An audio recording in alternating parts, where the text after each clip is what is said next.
তথ্য প্রযুক্তি শিল্প বলতে আমরা কি, তার আগে তথ্য প্রযুক্তি শিল্প ব্যাপারটা কি?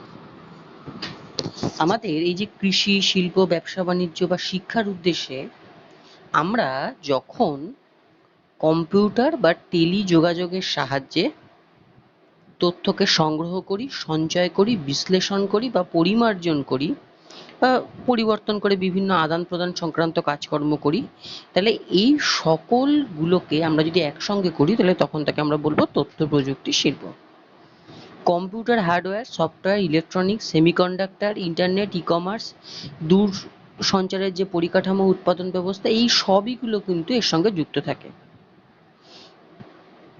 এখানে মূলত প্রযুক্তিগত যে পরিষেবা এবং সফটওয়্যার উৎপাদন কাজকর্ম হয়। ধরো যদি কোনো আমরা একটা সফটওয়্যার ইউজ করি, তাহলে সেই সফটওয়্যারটা যেমন আমরা ধর বলতে পারি যে আমরা ধর মাইক্রোসফট যে প্রোডাক্ট সেগুলো কিনছি, তাহলে এই যে প্রোডাক্টটা যেটা তৈরি হচ্ছে এটা কিন্তু একটা ধরনের তথ্য প্রযুক্তি শিল্প। বা ধর আমরা যে কোনো এই যে অ্যামাজন থেকে বা ধর আমরা এই ফ্লিপকার্ট এই সমস্ত জায়গা থেকে যে জিনিস কিনছি, এই যে তথ্যটা আসছে আমাদের কাছে, এই যে ই কমার্স সাইট যেটা, অর্থাৎ আমরা সেখান থেকে জিনিসটা কিনছি, এটাও কিন্তু তথ্য প্রযুক্তি শিল্প। তাহলে এই যে সকল জিনিসগুলো, এই জিনিসগুলোকে কিন্তু আমরা বলছি তথ্য প্রযুক্তি শিল্প। এই এর মাধ্যমে কিন্তু বিশ্বব্যাপী যে টেলিযোগাযোগ এবং ইন্টারনেট পরিষেবার কিন্তু উন্নতি ঘটে। মূলত যদি আমরা ভারতের কথা ধরি, এটা কিন্তু ভারতের এটা একটা অত্যাধুনিক শিল্প। মূলত 1990 এর দশকে কিন্তু এই শিল্পের জয়যাত্রা শুরু হয় এবং এটা বর্তমানে যদি আমরা ধরি তাহলে কিন্তু একটা দ্রুত বিকাশশীল পরিষেবামূলক শিল্প। কারণ এটা কিন্তু আমাদের পরিষেবা দেয়। এবং দ্রুত বিকাশশীল কেন না, যত দিন যাচ্ছে তত কিন্তু দেখা যাচ্ছে যে আমাদের কিন্তু এই তথ্য প্রযুক্তি শিল্প কিন্তু আরো বেশি উন্নত হচ্ছে। যেমন একটা উদাহরণ দিই, যে এখন ধর যখন লকডাউন ছিল এই করোনাকালীন পরিস্থিতিতে, তো আমাদের যে অনলাইন যে ক্লাসগুলো আমরা করতাম, তাহলে বা ওই অনলাইন যে আমরা যে বিভিন্ন ভিডিওগুলো দেখছি, এটাই কিন্তু যে বলা হচ্ছে এটার থেকেই বুঝতে পারছি যে তথ্য প্রযুক্তি শিল্প কিভাবে বিকাশ লাভ করেছে, কেন এটা এত দ্রুত বিকাশশীল একটা শিল্প। যদি আমরা ধরি যে আমাদের ভারতের দিকটা একটু লক্ষ্য করি, তাহলে কিন্তু আমরা দেখতে পাবো যে সারা দেশে কিন্তু প্রায় 3000টি সফটওয়্যার ও হার্ডওয়্যার কোম্পানি রয়েছে, যার মধ্যে আমরা বলতে পারি প্রায় 50টি হচ্ছে বহুজাতিক মাল্টিন্যাশনাল। যেমন এছাড়া আমাদের অনেক তথ্য প্রযুক্তি পার্ক রয়েছে। যেমন আমরা যদি ধরি যে হায়দ্রাবাদে রয়েছে বৃহত্তম তথ্য প্রযুক্তি পার্ক, যেটাকে আমরা বলছি বায়ো ইনফরমেটিক্স হাব। আবার চেন্নাইয়ে রয়েছে টাইডাল পার্কে বৃহত্তম তথ্য প্রযুক্তি পার্ক গড়ে উঠেছে। আমাদের এখানেও কিন্তু মূলত যদি আমরা ওয়েস্ট বেঙ্গল ধরি, কলকাতায় ধরি, আমাদের এখানে কিন্তু মূলত সেক্টর 5-এ এই তথ্য প্রযুক্তিমূলক যে সমস্ত কাজকর্ম সেগুলো এখানে হয়।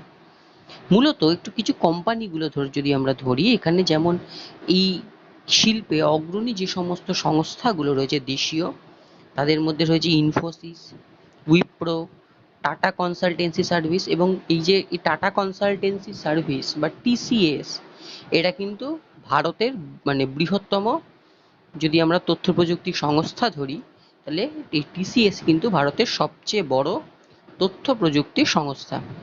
এছাড়াও আরো অনেক বিভিন্ন রয়েছে, যেমন আমরা যদি বলতে পারি গ্লোবসিন টেকনোলজিস বা আরএস সফটওয়্যার, মিলেনিয়াম ইনফোসিস্টেম, বা আমরা যদি বলি ডিএলএফ বা Dalmia and co limited, Infocity Developers limited, Shapoorji Pallonji and company, Enfield export limited, এগুলো রয়েছে। আর যদি আমরা অগ্রণী একটু বিদেশি সংস্থা ধরি, তাদের মধ্যে যেগুলো উল্লেখযোগ্য, যেমন আমরা বলতে পারি আইবিএম। আইবিএম এর নাম আমরা সবাই শুনেছি।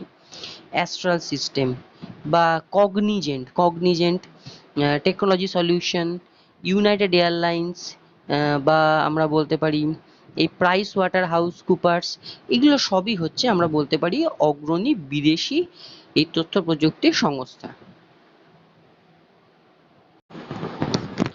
ভারতের তথ্য প্রযুক্তি শিল্পের এই উন্নতির কারণগুলো কি কি, এটা আমরা একটুখানি আজকে আলোচনা করব। তাহলে প্রথমে ভারতে তথ্য প্রযুক্তি শিল্পের উন্নতির মূল যে কারণ যদি আমরা ধরি, তাহলে যেটা এই শিল্পে মেনলি লাগে, এই শিল্পে যেটা খুবই দরকার হয়, সেটা হচ্ছে শিক্ষিত শ্রমিক বা সুদক্ষ মানব সম্পদ লাগে। মানুষের যে মেধা, সেই মেধাই কিন্তু হচ্ছে এই শিল্পের কিন্তু মূল সম্পদ। যদি আমরা এখানে কাঁচামাল ধরি এই শিল্পে, তাহলে এই শিল্পের কাঁচামাল কিন্তু আমরা বলতে পারি মানুষের মেধা বা বুদ্ধি। তাহলে এক্ষেত্রে যেহেতু এটা তথ্য প্রযুক্তি শিল্প হচ্ছে শিক্ষা এবং জ্ঞান ভিত্তিক শিল্প, তাহলে এখানে যেটা আমরা বলতে পারি যে এই যে মেধাবী যে সমস্ত শিক্ষিত শ্রমিক, তারা কিন্তু এই শিল্পের উন্নতিতে সাহায্য করেছে। তাহলে আমরা সুদক্ষ মানব সমাজ বলতে পারি প্রথম। ২ নম্বর আমরা যেটা বলতে পারি সেটা হচ্ছে এই যে কারিগরি শিক্ষা কেন্দ্র। তাহলে এই যে কারিগরি শিক্ষা কেন্দ্র, তাহলে আমাদের দেশে কিন্তু প্রচুর পরিমাণে এই কারিগরি দিক থেকে উন্নত শিক্ষা কেন্দ্র রয়েছে। যেমন যদি আমরা ধরি, যেমন আইআইটি খড়গপুর, কানপুর, বেঙ্গালুরু, বা বিভিন্ন বিভিন্ন যে বেঙ্গালুরু থেকে যে বিভিন্ন ইঞ্জিনিয়ারিং কলেজ, বা আমরা যেটা বলতে পারি এখান থেকে এই গবেষণা, জ্ঞান বিজ্ঞান, প্রযুক্তি বিষয়ে যে প্রশিক্ষিত যে মেধাবী ইঞ্জিনিয়ার, প্রযুক্তিবিদ, উদ্ভাবক, কলা কৌশলী, বা আমরা তো বলতে পারি যে তথ্য প্রযুক্তির এই যে পীঠস্থান যেটা আমরা বলি বেঙ্গালুরু, সেখান থেকে কিন্তু প্রচুর আর কি সুদক্ষ শ্রমিক বা পেশাদারী শ্রমিক কিন্তু এখানে আসে। তো এই যে সুদক্ষ শ্রমিক বা এই যে এতগুলো শিক্ষাকেন্দ্র উন্নত মানের রয়েছে ভারতে, তাহলে সেখান থেকে কিন্তু আমরা বলতে পারি যে এই শিল্প উন্নতিতে কিন্তু এই অংশটা কিন্তু সাহায্য করেছে। নেক্সট আমরা যেটা বলতে পারি সেটা হচ্ছে পরিকাঠামো। তাহলে পরিকাঠামো বলতে যেটা আমরা একটুখানি বলবো সেটা হচ্ছে, যেমন মেনলি আচ্ছা এই শিল্পগুলো কিন্তু মেনলি কিন্তু মহানগর ভিত্তিক। তো এই মহানগরগুলোতে যেহেতু সুপরিকল্পিত সড়কপথ রয়েছে, পয়ঃপ্রণালী রয়েছে, বা বিদ্যুৎ টেলিযোগাযোগ ব্যবস্থা অনেক বেশি উন্নত, বা ভিএসএনএল এর আন্তর্জাতিক গেটওয়ে পরিষেবা রয়েছে, তো এইগুলো কিন্তু এই শিল্পের বিকাশ ঘটিয়েছে। তো এখানে কিন্তু আমরা দেখতে পাই যে এই যে পরিকাঠামোগত উন্নতি কিন্তু এখানে কিন্তু একটা খুব দরকার। এই যে শিল্পের উন্নতি ঘটবে, এই শিল্পের উন্নতি ঘটতে কিন্তু পরিকাঠামোগত উন্নয়ন, এটা কিন্তু একটা দরকারি জিনিস। যদি এটা না থাকে তাহলে কিন্তু এই শিল্প সেরকম ভাবে বিকাশ লাভ করবে না। নেক্সট আমরা যেটা বলতে পারি সরকারি উদ্যোগ।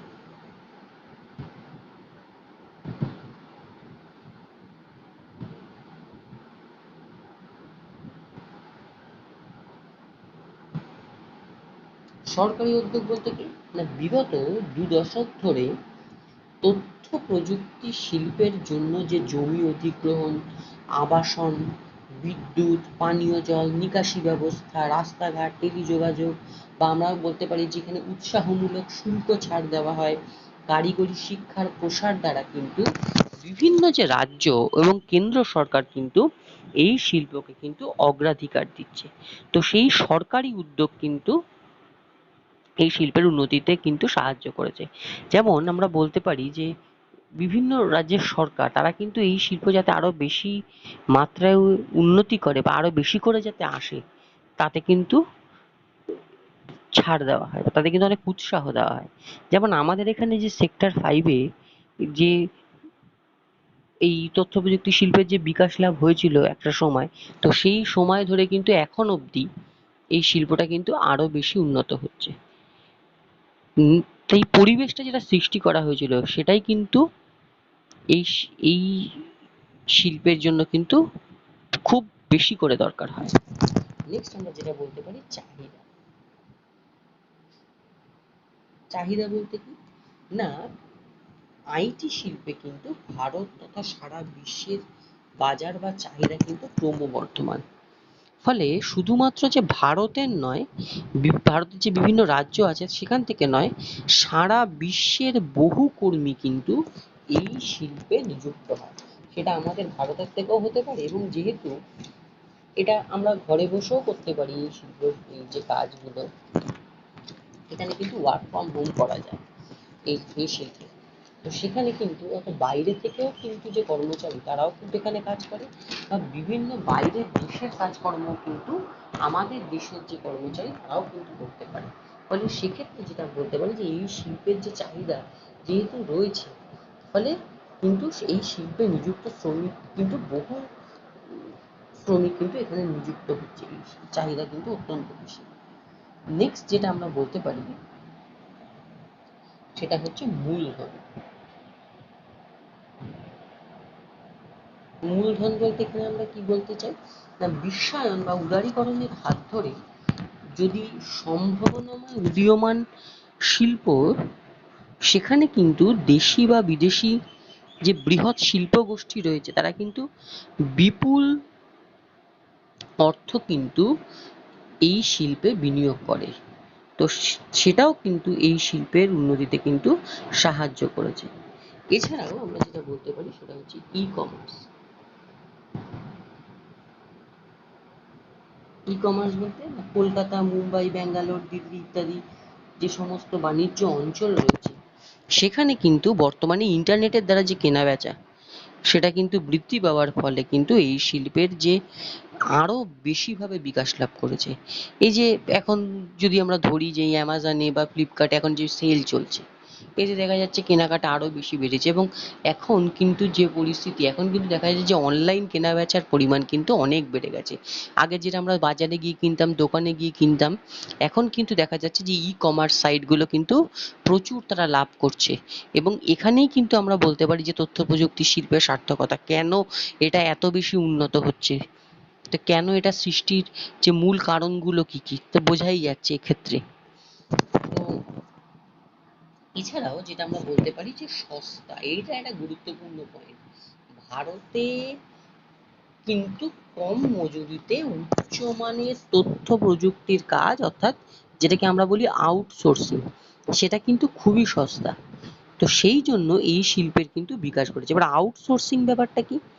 আউটসোর্সিং বলতে আমরা বোঝাচ্ছি যে এই যে বহুজাতিক সংস্থাগুলো রয়েছে, তারা কিন্তু মানে সস্তা সুলভ ও দক্ষ যে বিদেশি শ্রমিকদের সাহায্যে কিন্তু ইন্টারনেটের মাধ্যমে কাজ করিয়ে নেয়। যেমন আমরা বলছি, ধরা যাক কোনো একটা আমেরিকার কোম্পানি, তো দেখা যাচ্ছে যে আমেরিকার কোম্পানিরা সেখানে কর্মচারী কিন্তু নিয়োগ করছে ধরা যাক ভারতীয়, এবং তারা হয়তো ওখানে গিয়েও কাজ করছে না, তারা হয়তো এখান থেকে বসেও সেই কাজটা করে দিচ্ছে। এবং দেখা যাচ্ছে যে যে এই কাজটা করতে ওদের দেশের শ্রমিককে যে পরিমাণ টাকা দিতে হতো, তো আমাদের দেশের লোকেদের কিন্তু অনেক কম টাকায় সেই কাজটা কিন্তু করিয়ে নেওয়া যাচ্ছে। তো এই যে প্রজেক্ট, এই যে কাজগুলো, এই যে একটা দেশের কাজ অন্য দেশের কর্মচারীদের দিয়ে করিয়ে নেওয়া, বা অন্য কোনো দেশের সংস্থাকে দিয়ে করিয়ে নেওয়া, যেটা আমাদের এখানে কিন্তু খুব হয়। তো এই জিনিসটাকেই আমরা বলছি আউটসোর্সিং। তো এই আউটসোর্সিং এর মাধ্যমে যেহেতু আমাদের এখানে খুব সস্তা শ্রমিক পাওয়া যায়, তো সেটাও কিন্তু আমাদের দেশে এই শিল্পের উন্নতির পেছনে কিন্তু মূল ভূমিকা পালন করছে। তাহলে এই যে পয়েন্টগুলো রয়েছে, তো এগুলোই কিন্তু মূলত আমরা বলতে পারি যে ভারতে তথ্য প্রযুক্তি শিল্পের উন্নতির মূল কারণ।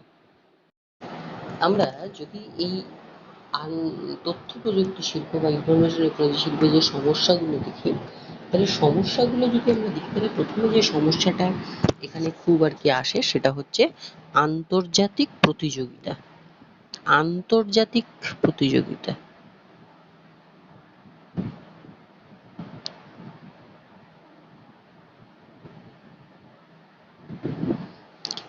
যেমন আমরা বলতে পারি যে ইউএসএ, চীন, জাপান, ফিলিপিন্স, এই সমস্ত দেশের সাথে কিন্তু ভারতকে কিন্তু একটা তীব্র প্রতিযোগিতা করতে হয়। এখানে কিন্তু দেখা যাচ্ছে যে এদের সাথে কিন্তু একটা বেশ প্রতিযোগিতা আমাদের এখানে চলে। নেক্সট আমরা যেটা বলতে পারি জমি সমস্যা। জমি সমস্যা কি জিনিস? না, সেটা হচ্ছে যেমন কিছু কিছু স্থানে যদি আমরা আইটি কেন্দ্র গড়তে চাই, তাহলে কিন্তু দ্রুত জমি পাওয়ার একটা অসুবিধা রয়েছে। সব জায়গায় কিন্তু জমি পেতে কিন্তু একটু সমস্যা হয়। তো দেখা যাচ্ছে যে সেখানে শিল্পটা হবে, কিন্তু সেখানে যখন জমি তারা খুঁজছে, দেখা যাচ্ছে যে সেখানে উন্নয়নের চাপ চলে আসছে। তো সেখানে তখন শিল্পের একটা সমস্যা তৈরি হতে পারে।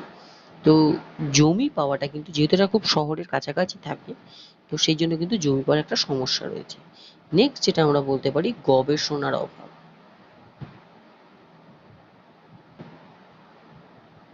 গবেষণার অভাব বলতে আমরা কি বলতে পারি? না, 2008 সালের পর থেকে ভারতে কিন্তু আইটি শিল্পে গবেষণা বা উন্নয়নধর্মী যে কাজ, তার কিন্তু একটা অভাব দেখা গেছে। বিশেষ করে টিসিএস আর কগনিজেন্ট এরা বাদে বিশেষ কোনো কোম্পানি কিন্তু এই শিল্পে গবেষণাধর্মী কাজে বিশেষ ধারাবাহিকতা কিন্তু দেখাতে পারেনি। টিসিএস বা কগনিজেন্টই কিন্তু মোটামুটি তাও একটু গবেষণার কাজে থাকে এখানে, কিন্তু বাকিরা এমনি কাজই করছে, গবেষণা করছে না। কিন্তু এই শিল্পে কিন্তু এটা গবেষণার কিন্তু ভালো জায়গা রয়েছে। নেক্সট আমরা যেটা বলতে পারি সেটা হচ্ছে আর্থিক সংকট। আর্থিক সংকট কি?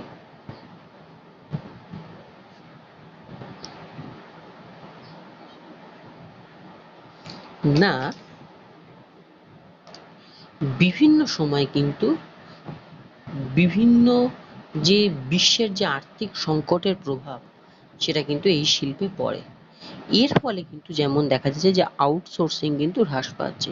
যেমন আমরা বলতে পারি যে 2015 সালে গ্রিসের যে অর্থনৈতিক সংকট হয়েছিল, তার ফলে কিন্তু এই শিল্পে বেশ একটা সমস্যা সৃষ্টি করেছে। এছাড়াও দেখা যাক এই যে করোনাকালীন যে পরিস্থিতি রয়েছে, এখানেও কিন্তু দেখা যাচ্ছে যে প্রচুর কর্মচারী কিন্তু কাজ হারিয়ে ফেলেছে। তো এই যে আর্থিক সংকট, সেটা কিন্তু এই শিল্পে একটা প্রভাব ফেলে। তাহলে এইগুলোই হচ্ছে এই শিল্পের মূল সমস্যা।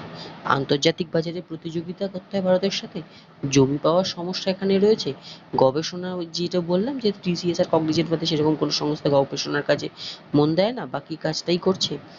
নেক্সট হচ্ছে আর্থিক সংকট যখন কোনো সময়ে তৈরি হয়, তখন কিন্তু সেটা এই শিল্পে সমস্যার সৃষ্টি করে। তাহলে এই শিল্পের সম্ভাবনাটা কি? কি কি সম্ভাবনা রয়েছে?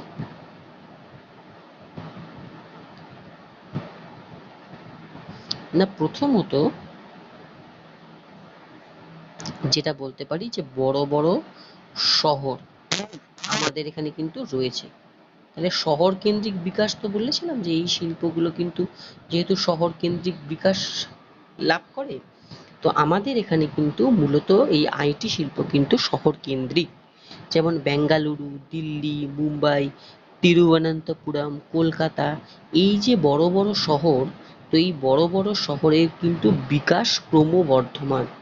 তো সেই সঙ্গে সঙ্গে এই শিল্পেরও একটা বিকাশ লাভের রয়েছে। যেমন কলকাতা আমরা জানি যে আয়তনে কিন্তু আরো বাড়ছে।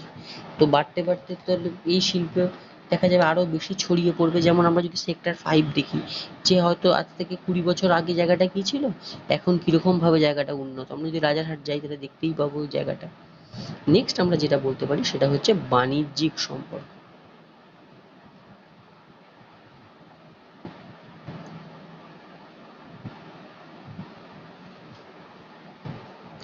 বাণিজ্যিক সম্পর্ক বলতে আমরা কি বলছি?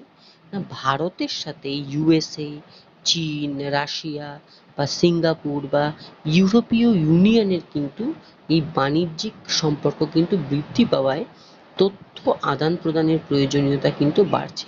তাহলে যখন এই তথ্য আদান প্রদানের প্রয়োজনীয়তা আমাদের এখানে বাড়ছে, তাহলে কিন্তু পরোক্ষভাবে সেটা কিন্তু দেখা যাবে যে তথ্য প্রযুক্তি শিল্পের উন্নতিকেই কিন্তু সেটা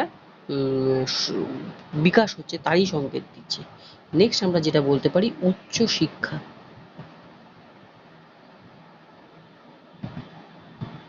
উচ্চ শিক্ষা বলতে আমরা কি বোঝাচ্ছি?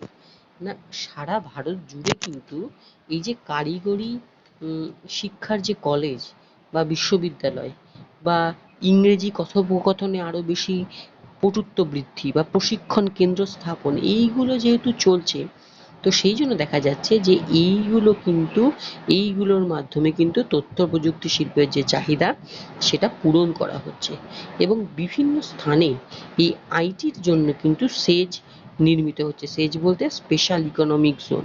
তো স্পেশাল ইকোনমিক জোন করে সেই জায়গায় কিন্তু এই আইটি শিল্পগুলো কিন্তু হচ্ছে।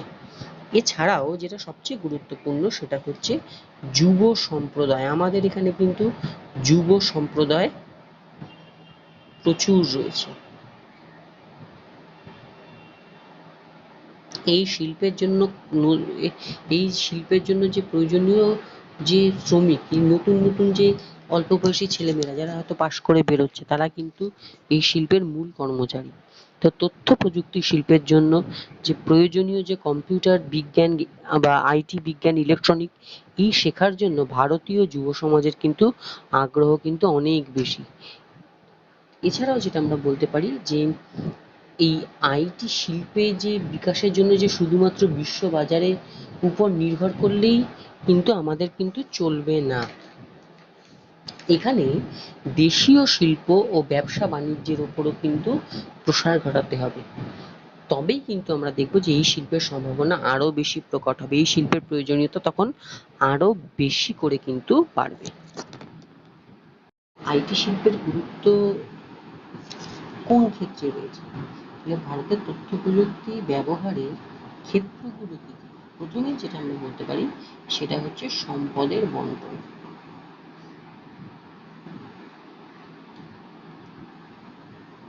তাহলে এখানে আমরা কি বলতে পারি না, এই যে উপগ্রহ প্রেরিত যে সমস্ত তথ্য আমরা পাই সেখানে আবহাওয়ার পূর্বাভাস দেওয়া হয়। এই যে ইনস্যাট বা ইন্ডিয়ান স্যাটেলাইট যেটাকে আমরা বলি, এরা তো ছবি পাঠায়, যে ছবি থেকে কখন ঝড় আসবে বা আবহাওয়ার পরিস্থিতি কি হবে সেটা আমরা আগাম বলতে পারি। বা এই যে আমরা উপগ্রহ চিত্র থেকে যে বিভিন্ন কৃষিজ অবস্থা কি, বনজ বা খনিজ সম্পদের কি বন্টন সেটা আমরা কিন্তু জানতে পারি। সেখানে কিন্তু আইটি শিল্পের একটা ব্যবহারিক গুরুত্ব রয়েছে। ২ নম্বর যেটা আমরা বলতে পারি যে এই শিল্প কিন্তু পরিষেবামূলক শিল্পে কিন্তু ভালো পরিষেবা দেয়। কি পরিষেবা দিচ্ছে না, ভারতে এই যে অনলাইন ব্যবস্থার মাধ্যমে যে ব্যাংকিং পরিষেবা হয় বা বিমান চলছে, এই যে রেলের টিকিট আমরা কাটছি বসে বসে, এই যে আমরা পথদিশা অ্যাপ থেকে আগে থেকে মেট্রো রেলের স্লট বুকিং করছি, ঠিক আছে, বা ট্রেনের টিকিট কাটছি আইআরসিটিসি থেকে, বা আমরা এই যে ব্যাংকিং এসবিআই বা বরোদা ফরোদা এই সমস্ত যে ব্যাংক আছে প্রত্যেকটা ব্যাংকেরই কিন্তু দেখা যাচ্ছে যে তাদের কিন্তু নিজস্ব একটা অনলাইন মোবাইল ব্যাংকিং একটা রয়েছে। সেখান থেকে আমরা মোবাইল ব্যাংকিং করছি, গুগল পে আমরা ইউজ করতে পারছি, সেখান থেকে আমরা টাকা আদান প্রদান করতে পারছি। এছাড়াও যেটা আমরা বলতে পারি এই যে সোশ্যাল নেটওয়ার্কিং সাইট রয়েছে, যে এই যে গুগল বা আমরা এই এই এই এই সার্চ ইঞ্জিন দিয়ে বিভিন্ন তথ্য আমরা সহজে পেয়ে যাচ্ছি। বা আমরা বলতে পারি যে এগুলো রয়েছে। আচ্ছা, এছাড়াও আমরা যেটা বলতে পারি এই যে অনলাইনে যে বিভিন্ন যে এখন যে বর্তমানে করোনাকালীন যে ক্লাসগুলো চলছে অনলাইনে, সেগুলো হচ্ছে সেখানে আমরা গুগল মিট ইউজ করছি বা কেউ সিসকো ইউজ করছে, এরকম বিভিন্ন জুম অ্যাপ রয়েছে, এরকম বিভিন্ন অ্যাপ রয়েছে, সেখান থেকে কিন্তু আমরা এই অনলাইনের মাধ্যমে পড়াশোনাটা করতে পারছি। তো এই যে পরিষেবা, এই পরিষেবা কিন্তু আইটির ব্যবহারিক ক্ষেত্র। এই সুযোগটা কিন্তু আমরা ইনফরমেশন টেকনোলজি যত উন্নত হয়েছে, আজ থেকে কিন্তু ২০ বছর আগে আমরা এই জিনিসটা ভাবতেই পারতাম না। এখন কিন্তু এটা আমাদের পক্ষে সম্ভব হয়েছে। তো এটাই বুঝতে পারছি যে এখানেই আইটি কি গুরুত্ব রয়েছে। নেক্সট যেটা আমরা বলতে পারি তথ্য আদান প্রদান আমরা করতে পারি। তাহলে তথ্য আদান প্রদান কিভাবে করতে পারি না, এই যে বিভিন্ন ওয়েবসাইট যেগুলো আমি বললাম একটু আগে, যে গুগল বা উইকিপিডিয়া, এখান থেকে কিন্তু আমরা বিভিন্ন তথ্য সহজে পেয়ে যাই। আগেকার দিনে কিন্তু আমাদের একটা কিছু জানার জন্য আমরা সব আগে ব্রিটানিকা ইউজ করতাম বা বিভিন্ন জেনারেল নলেজের বই বাড়িতে রাখতে হতো, সেগুলো করতাম। হয়তো গুগলের সব তথ্য হয়তো সঠিক নাও হতে পারে, ভুল তথ্যও কিন্তু গুগল দেয়, কিন্তু বেশিরভাগ তথ্য যদি সহজে পাওয়া যায় তাহলে কিন্তু গুগল এই সার্চ ইঞ্জিন কিন্তু সবচেয়ে বেশি কিন্তু জনপ্রিয়। আমরা কিছু আমাদের না জানলেও আমরা টাইপ করলে কিন্তু ওইখান থেকে কিন্তু সেই জিনিসটা সম্পর্কে আমরা জানতে পারি, সেটা কিছুটা হলেও জানতে পারি, বেশিটা হলেও জানতে পারি। বা আমরা এই যে উইকিপিডিয়া থেকে সব তথ্য পেয়ে যাই। তো এইগুলো রয়েছে, বা আমরা যে বিভিন্ন সোশ্যাল নেটওয়ার্কিং সাইট ইউজ করছি, যারা ফেসবুক করছে, যারা হোয়াটসঅ্যাপ করছে, যারা টুইটার ইউজ করছে, তাহলে এটাও কিন্তু আমরা বলতে পারি যে এখানেও তো তথ্য আদান প্রদান হচ্ছে, সেটাও কিন্তু হচ্ছে মূলত কিন্তু এই তথ্য প্রযুক্তি শিল্পের মাধ্যমে। তো এই শিল্পের কিন্তু এটাই ব্যবহারিক জায়গা।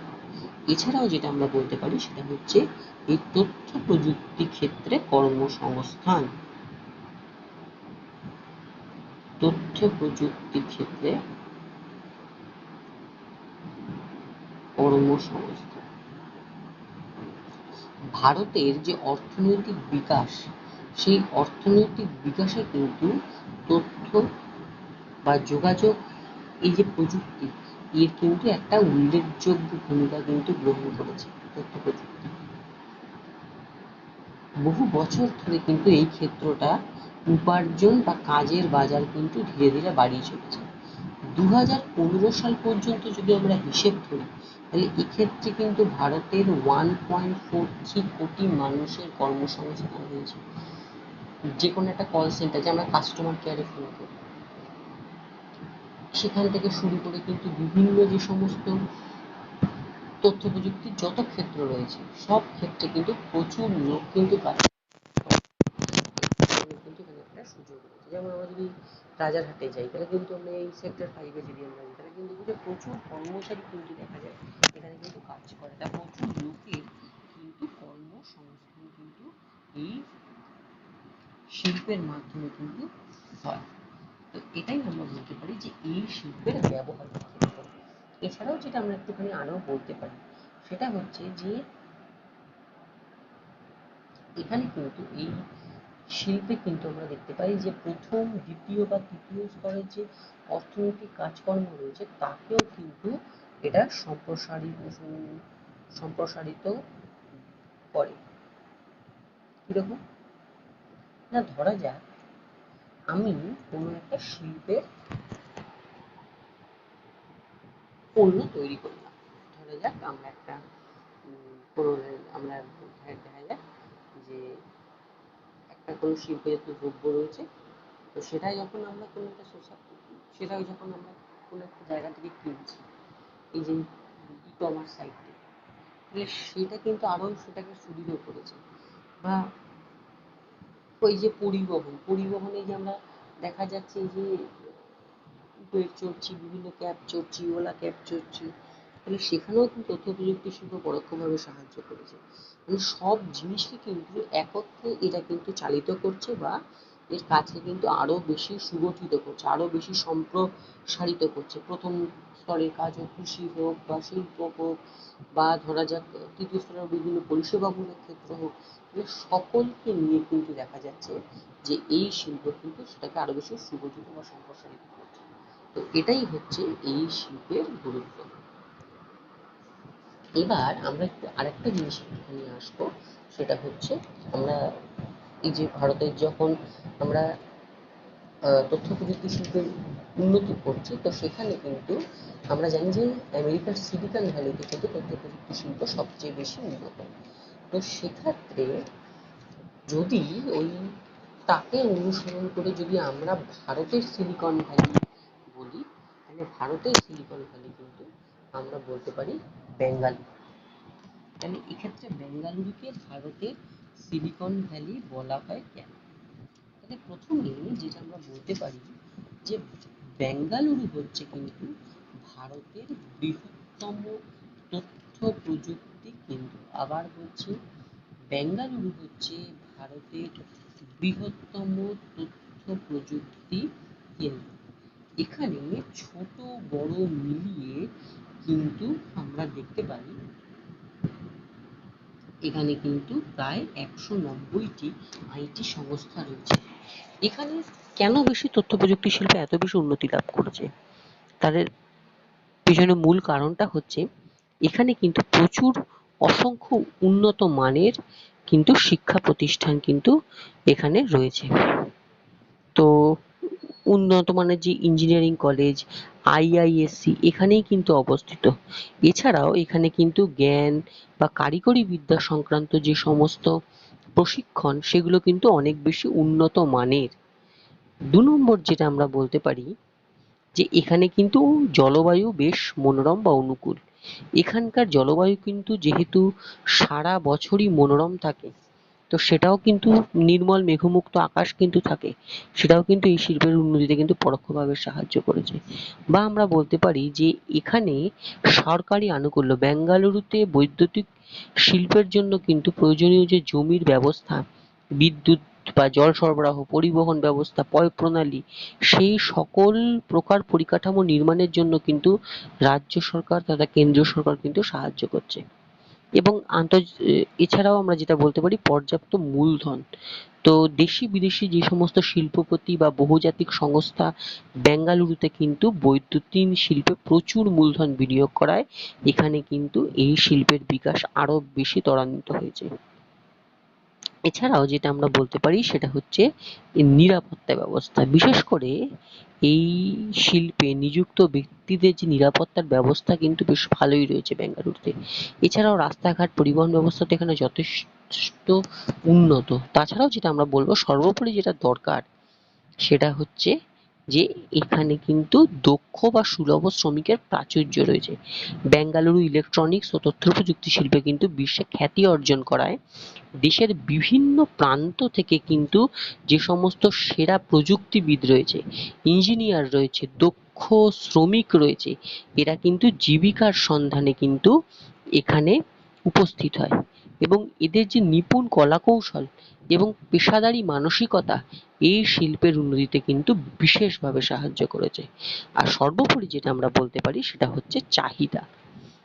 তো বেঙ্গালুরুতে উৎপাদিত বৈদ্যুতিন শিল্পজাত পণ্যের যে চাহিদা সেটা কিন্তু শুধুমাত্র ভারতের আভ্যন্তরীণ বাজারেই নয়, বিভিন্ন দেশে বা বিদেশে আমরা বলতে পারি, যেমন ইউএসএ বা কানাডা, পূর্ব ইউরোপ, দক্ষিণ পূর্ব এশিয়ার বিভিন্ন দেশে কিন্তু রয়েছে। তো সেই সব মিলিয়ে কিন্তু আমরা দেখতে পাই যে বেঙ্গালুরুতে কিন্তু তথ্য প্রযুক্তি শিল্প এই কারণে উন্নত এবং যেহেতু তথ্য প্রযুক্তি শিল্প এখানে এত বেশি উন্নত, তো সেই জন্য একে কিন্তু আমরা বলি ভারতের সিলিকন ভ্যালি।